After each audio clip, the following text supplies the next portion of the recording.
So let's do the revision of the very short question answers. So first question is written here. Name the three organs of the government. As it is written here, what are the three organs of the government? The executive, the legislative, and the judiciary. Executive, that implement the law. Legislative, those who makes the law. Judiciary, if the laws are not according to the wishes of the people, according to the interest of the people, then judiciary check these laws passed by the government. Next question, who is the head of the state and the highest formal authority in India? So I have already told you in those terms ke, or in the previous MCQ ke, who is the head of the state? The head of the state is the president. And who is the head of the government? The answer is the prime minister. What is a parliament? Name the two houses of the parliament. As this question we have already discussed, the supreme law making body of the India, it has two houses. Bharat में supreme law making जो body है, जो कानून बनाती है, that is called the parliament, and it has two houses. इसके दो houses है, Lok Sabha, Rajya Sabha. Next question, what is parliament? Again question है, in all democracies an assembly of elected representative, कहते हैं in all democracies, सभी की सभी जो लोकतंत्र होते हैं उसमें N assembly of elected representative, जहाँ इलेक्टेड रिप्रेजेंटेटिव है, एक्सरसाइज सुप्रीम पॉलिटिकल अथॉरिटी, जहाँ वो अपनी सुप्रीम पॉलिटिकल अथॉरिटी इंजॉय करते हैं on the behalf of the people, यानी कि जो लोग जिनको चुन कर भेजते हैं और वो अपनी जो सुप्रीम अथॉरिटी जो इंजॉय करते हैं. In India such a national assembly of elected representative is called parliament. Bharat में उन्हीं इलेक्टेड रिप्रेजेंटेटिव की जो असेंबली है उसको पार्लियामेंट कहा जाता है. So move on next question.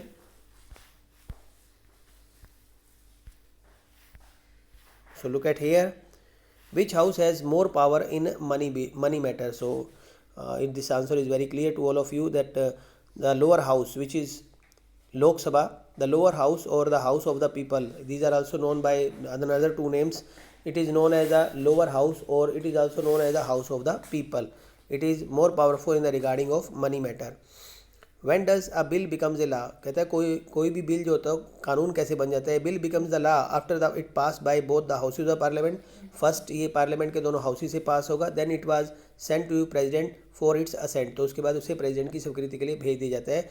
Then any bill becomes the law, उसके बाद जो कोई भी बिल होता है वो कानून बन जाता है. Which house is known as the lower chamber? Lok Sabha is known as the lower chamber also. Name the highest forum of discussion and debate on public issues in the national policy in our country. Name the highest forum of discussion. Highest forum of discussion कहाँ होते हैं debate और public issues के लिए? So parliament. The answer is only parliament, क्योंकि public issues के लेके सभी जो फॉर्म्स है या सभी डिस्कशन जो होती है वो पार्लियामेंट में ही होती है. Which institution can make changes to an existing law of our country. कहते हैं विच इंस्टीट्यूशन कैन मेक, कौन सा इंस्टीट्यूशन है जो बना सकता है चेंज और ला सकता है an existing law of our country? The parliament through constitutional amendment. मतलब पार्लियामेंट जो है वो कॉन्स्टिट्यूशन में अमेंडमेंट करके जो है वो चेंजेस कर सकती है लाज के अंदर कंट्री के. What is legislature assembly? जो लेजिस्लेचर असेंबली है उसे मतलब क्या चीज़ है वो? कहते हैं N assembly of elected representative exercise supreme political authority on the behalf of the people. Same वही क्वेश्चन है. कहते हैं असेंबली ऑफ इलेक्टेड रिप्रेजेंटेटिव, यहाँ भी इलेक्टेड रिप्रेजेंटेटिव्स होते हैं. एक्सरसाइज सुप्रीम पॉलिटिकल अथॉरिटी, जो कि जिनके पास की पूरी पॉलिटिकल अथॉरिटी होती है जो लोगों के द्वारा उन्हें मिलती है. In such a national assembly of the elected representative at the state level, जो कि स्टेट लेवल के लिए होती है. पहले हमने पढ़ा था उसके लिए जो था पार्लियामेंट में, उसमें कंट्री लेवल के लिए होती है, तो यहाँ स्टेट लेवल की होती है. It is also known as the legislature. इसे लेजिस्लेचर बोला जाता है और लेजिस्लेटिव असेंबली बोला जाता है. ये स्टेट लेवल तक होती है. Name the institution that takes all the important policy decision. कहता है वो कौन सा इंस्टीट्यूशन है that takes all the important policy decision? The prime minister and the cabinet minister takes all the important policy decision. Name the institution where disputes between citizen and the government are finally settled. That is Supreme Court. Supreme Court में लोगों के disputes है जो finally सबसे last जो settle है, या government के सिटीजन और गवर्नमेंट के बीच के जो डिसीजन है वो भी वहीं डिस्कशन होते हैं. Who are called the political executives? The executives who are elected by the people for a specific period are called the political executive. जो ऐसे executives who are elected by the people, जो कि लोगों के द्वारा elected होते हैं for a specific period, जो एक स्पेसिफिक पीरियड के लिए इलेक्ट होते हैं, are called the political executives. They take all the major political decision, और सभी राजनीतिक के बड़े बड़े डिसीजन जो होते हैं वो यही लेते हैं। नेक्स्ट है who are permanent executive. Permanent executives कौन से होते हैं? They are the executive who are appointed on a long term basis, मतलब एक लंबे टाइम के लिए, लंबे बेसिस के लंबे टर्म पीरियड के लिए जो they are appointed. See both the difference is there in the above statement, it is written the executive who are elected. ऊपर वाली अगर आप पॉलिटिकल एग्जीक्यूटिव में देखोगे तो वहाँ लिखा हुआ दे आर इलेक्टेड, और जब आप परमानेंट एग्जीक्यूटिव में लिखा पढ़ोगे तो यहाँ फर्स्ट लाइन में लिखा है who are appointed on a long term basis, they remain in office even the ruling party changes. कहता है अगर रूलिंग पार्टी चेंज भी होते हैं तो ये कंटिन्यू जो होता है वो अपनी सर्विस में रहते हैं। These officers work under political executive, कहते हैं ये जो ऑफिसर्स होते हैं वो पॉलिटिकल एग्जीक्यूटिव्स के अंडर काम करते हैं। And assist them in carrying out day to day administration, और उनकी डे टू डे एडमिनिस्ट्रेशन में उनकी हेल्प करते हैं।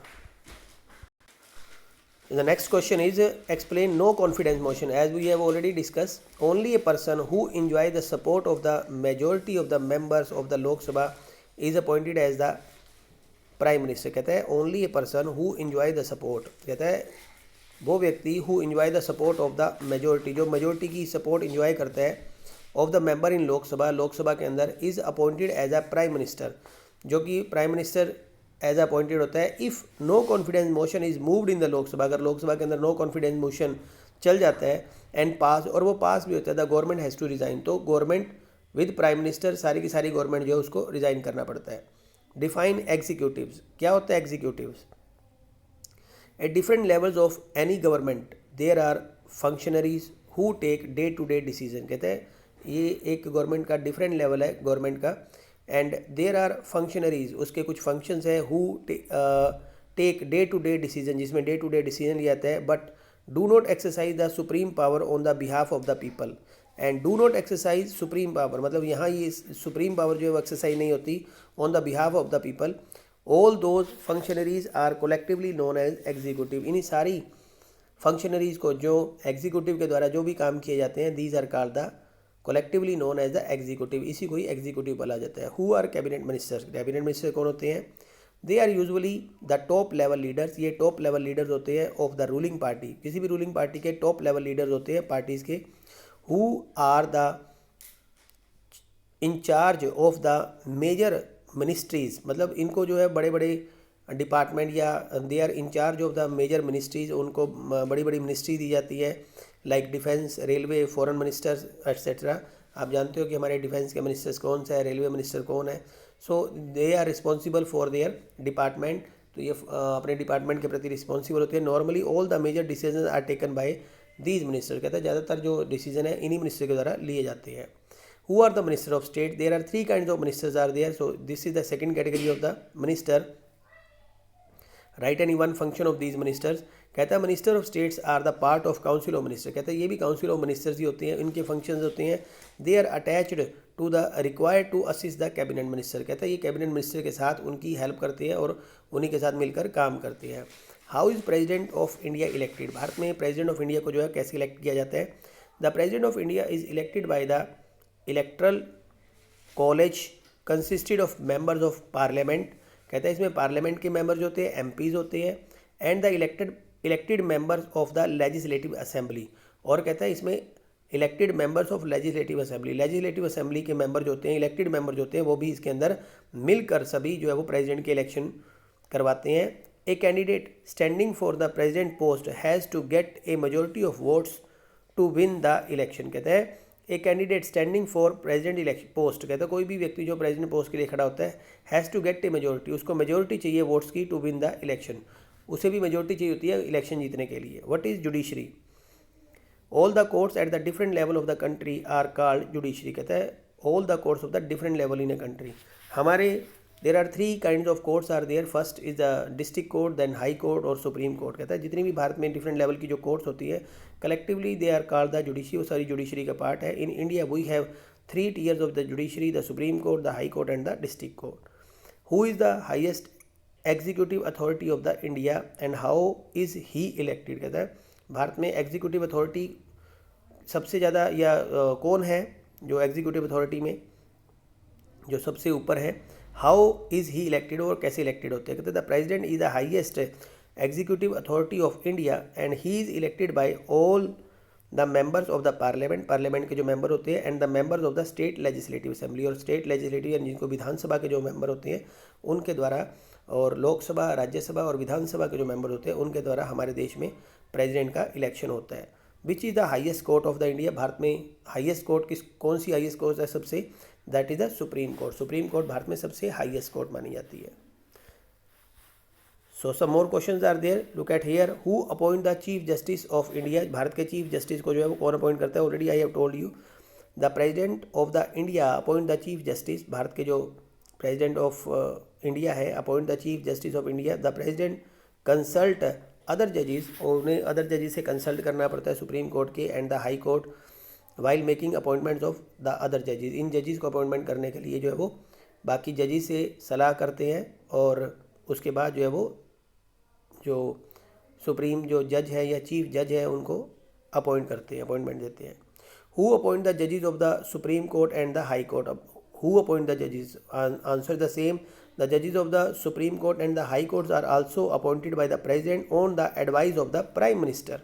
जो रेस्ट ऑफ द मिनिस्टर, जो रेस्ट ऑफ द जजेस हैं, जो सुप्रीम कोर्ट के चीफ जज की बात हो गई है, चीफ जज के बाद जो बाकी के जो जजेस हैं वो, और हाई कोर्ट के जो जजेस होते हैं उनको अपॉइंटमेंट कौन करता है, कहता है द जजेस of the supreme court and the high courts are appointed by the president, ये भी प्रेसिडेंट के द्वारा अपॉइंटेड होते हैं, on the advice of prime minister and the consultation of the chief justice of the supreme court, यानी कि तीनों जने मिलकर, अगर हम यहाँ कहें तो chief justice of the supreme court हुआ, प्राइम मिनिस्टर हुआ और प्रेसिडेंट हुआ, तीनों जो मिलकर जो है प्रेसिडेंट जो है उनसे एडवाइस लेता है, प्राइम मिनिस्टर से कंसल्ट करता है, और चीफ जस्टिस के साथ सुप्रीम कोर्ट के जो चीफ जस्टिस होते हैं उनसे कंसल्ट करके ही अदर जजेस को वो अपॉइंटमेंट दी जाती है। What is an impeachment, already we have discuss, it is a procedure through which जजेस ऑफ द सुप्रीम कोर्ट और हाई कोर्ट आर रिमूव्ड, और we can removed through impeachment by the president and the vice president of India also. Bharat के president, vice president, जजेस of the supreme court और high court को उनकी post से हटाने के लिए जो प्रोसीजर होता है दैट इज़ कॉल्ड इम्पीचमेंट, उसको इम्पीचमेंट बोला जाता है। हाउ कैन ए जज ऑफ द सुप्रीम कोर्ट और ए हाई कोर्ट भी रिमूव्ड, कहता है सुप्रीम कोर्ट के जज और हाई कोर्ट के जो जजेस होते हैं वो कैसे रिमूव्ड होते हैं। कहते हैं जज can be removed only by an impeachment motion pass separately by both by 2/3 members of the 2 houses of the parliament. कहता है जज कैन बी रिमूव्ड, किसी भी जज को रिमूव करना है only by an impeachment motion, मतलब इम्पीचमेंट मोशन के बाद ही उनको हटाया जा सकता है, when it was pass separately by the 2/3 members of the 2 houses, मतलब बाय द 2/3 मेंबर्स, यानी कि लोकसभा के 2/3 मेंबर से, राज्यसभा के 2/3 मेंबर से जो है वो जब ये पास हो जाता है इम्पीचमेंट, उसके बाद जो है वो पार्लियामेंट में इसको पास होने के बाद इसे इम्पीचमेंट से हम जो है जजेस को हटा सकते हैं, सुप्रीम कोर्ट के जजेस को जो है वो हटाया जा सकता है। But is the composition of Indian judiciary, Indian judiciary की कंपोजिशन क्या है, फर्स्ट है सुप्रीम कोर्ट, देन उससे नीचे हाई कोर्ट, और उसके बाद district court, district court district के लिए, हाई कोर्ट स्टेट के लिए, और सुप्रीम कोर्ट पूरी कंट्री के लिए। In whose name are the international treaties are and agreements made, कहता है भारत की अंतर्राष्ट्रीय जो भी संधियाँ होती हैं, जो भी समझौते होते हैं वो किसके नाम पे होते हैं, all the international treaties and agreements are made in the name of the president, वो प्रेसिडेंट के नाम पर ही किए जाते हैं। भारत जितने भी दूसरे देशों के साथ संधि समझौते करते हैं वो सारे के सारे राष्ट्रपति के नाम पर, भारत के प्रेसिडेंट के नाम पर ही होती हैं। सो this is all about the question answers. So I will announce the test also whenever the test will be taken. First see these videos, after that if any problem is there then you can make a call to me, आप मुझे call कर सकते हो। Thank you, have a nice day to all of you.